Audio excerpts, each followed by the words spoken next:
Hi everyone! In this video I'm going to go through step 1 of our Zentangle project. So this is going to be the practice drawing stage and planning out what you're going to make. So first thing you'll need to decide is if you want to do an endangered animal Zentangle project or if you want to focus on the environment or landscape. One of the goals of this project is to bring awareness to animals and environments that have been affected by climate change. So for example, my first one here, my giraffe would be an endangered animal. It could be just a close-up of their face. Just make sure you have the neck so the head isn't floating in the center of the paper. Or you could draw the entire body of the animal. So this one would be more of an environment or landscape project. So this is a practice drawing for a desert landscape. So on the front, I'm going to have my main part of my project, so like the subject, so my giraffe or my environment.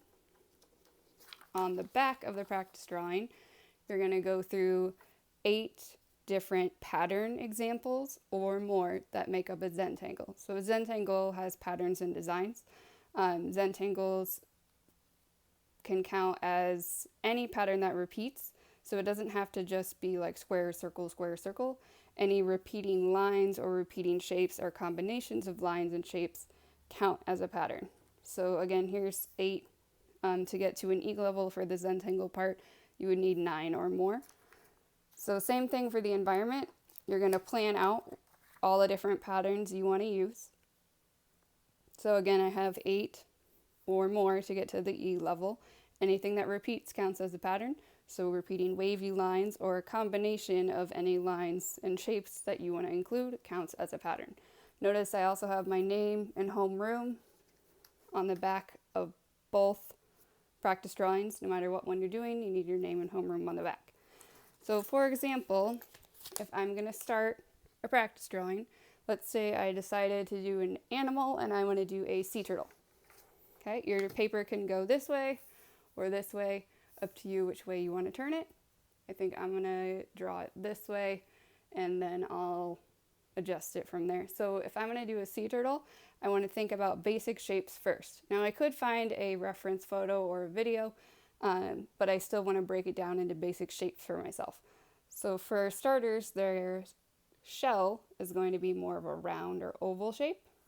So I'm going to lightly draw kind of round oval-ish shape. I'm drawing a little bit dark so you can see it, but you would draw pretty lightly. This is just a sketch so you can have extra lines and then go back, erase any extra lines you don't need. Again, this is just a practice drawing, so I'm just making sure I know my steps and where everything is going to go.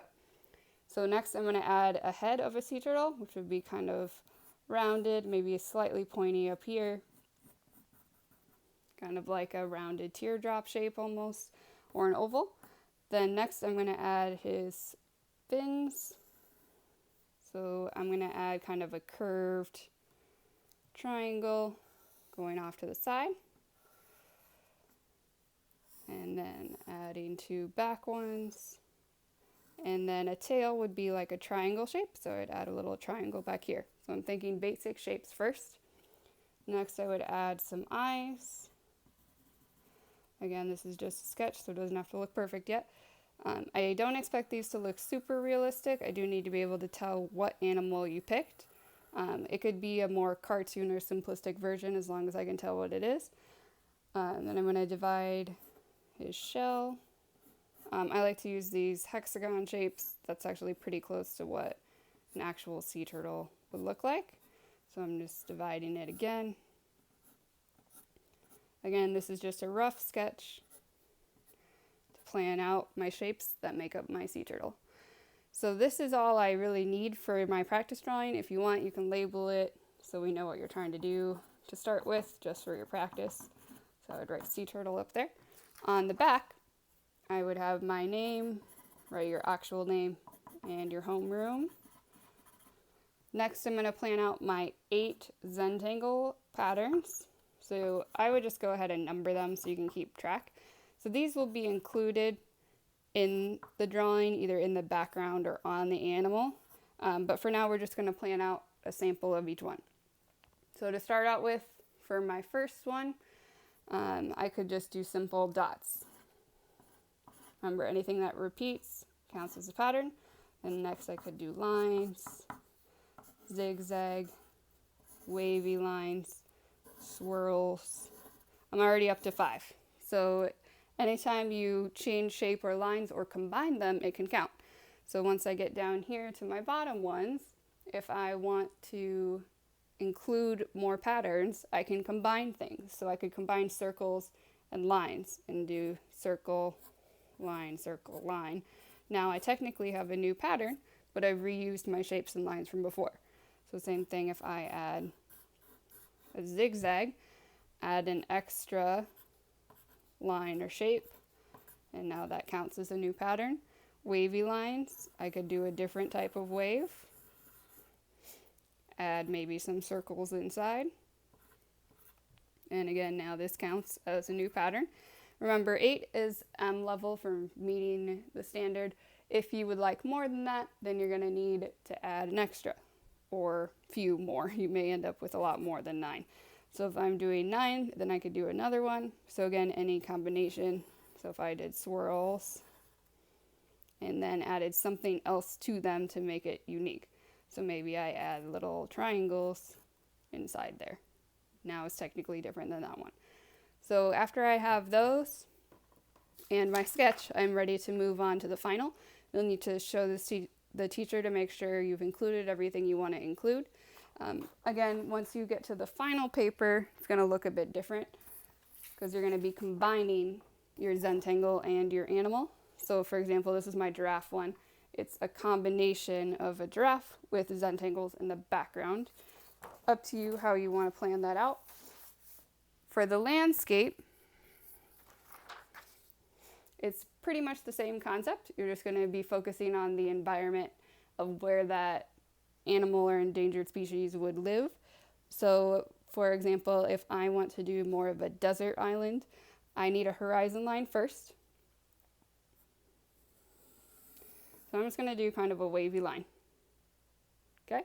Next, I'm going to include where I want my ocean to go. So this is going to be my background up here. So horizon line is where my sky meets my ground. I'm going to include an extra line to be where my ocean would meet. So this is going to be sand. This is going to be waves to be ocean. So if you're doing environment, you need to think about extra details you can add. So I'm going to add something in the foreground, middle ground, and background. So background could be something like clouds, maybe some wind. If you want, you could add a sun even. Maybe I want my sun to be setting, so it would go here. And then later on I could add some more patterns to my background. In my background I could add some palm trees. Again, I'm just sketching, but I still need to be able to tell where this is at.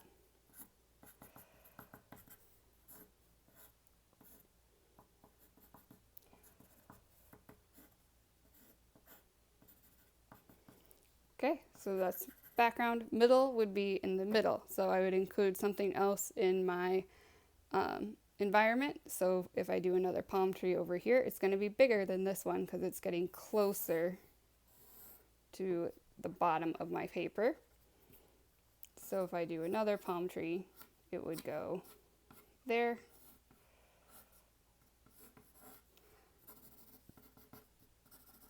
And you could spend a little bit more time than I'm doing. I'm just doing a rough sketch so you can get an idea.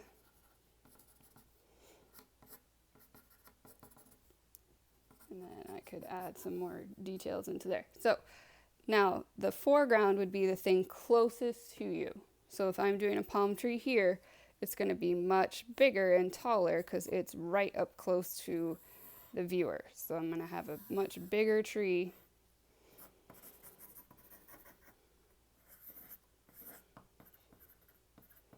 You could maybe see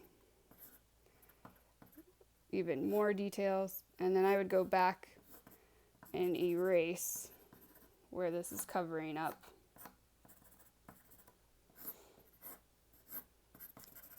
My clouds and my horizon line, I would go back and erase where that's at. So these lines wouldn't actually show because my tree, I want that to be in front of the clouds. Okay, so then I would think about extra things I could add to make it look more like an island. So I could add some little like bushes, some leaves. Maybe I want to add some animals too. You can have a combination of both if you'd like. So if I'm going to add extra things, one of the things I could show on my sand would be a turtle. So I could do a little tiny sea turtle and maybe a few sea turtles. Maybe that's a big one, and then there's some little ones.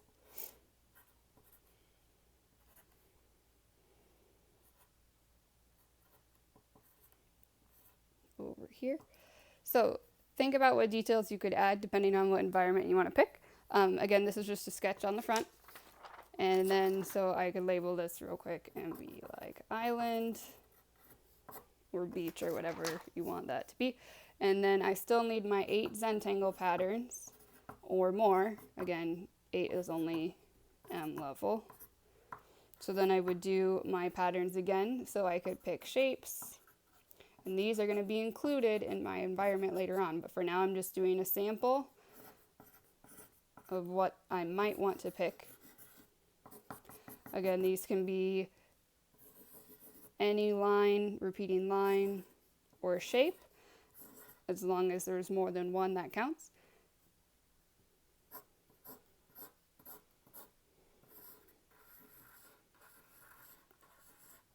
Okay, and then for an E, I remember you need at least 9. If you want to combine things, you can.